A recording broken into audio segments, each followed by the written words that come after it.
7-8 दिवस झाले आपले काही जास्त व्हिडिओ वगैरे नव्हते आले, कारण असं आहे की घराचं काम चालू होतं थोडं, आणि 4-5 दिवस मी आजारी पण होतो.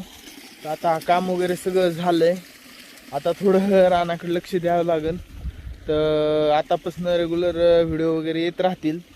आणि आत्ता सध्या तर रानात आलोय, जे मकावरती पाणी चालू आहे. या मकावरती पाणी लावलंय आता. आणि हे जे मोटरीचं पाणी नाही, हे डायरेक्ट कॅनलचं पाणी चालू आहे आता. आणि हे 2 झालंय, हे एक झालंय, त्याच्या वरचं पण झालंय भिजून. आता एवढं राहिलं, तेवढं आज घ्यायचंय पूर्ण भिजून. दिवस मवायला गेलाय आणि ट्रॅक्टर आलाय रोटर मारायला.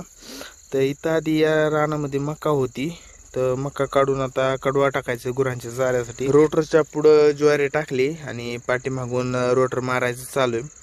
पण सगळा धुरळा धुरळा झालाय, कारण की ही वाळलेली माती सगळी आता उन्हाळ्यामध्ये, सगळा धुरळा धुरळा चाललाय. टाकलंय पुढं, आता उद्याच्याला याला सारं ओढून भिजूया.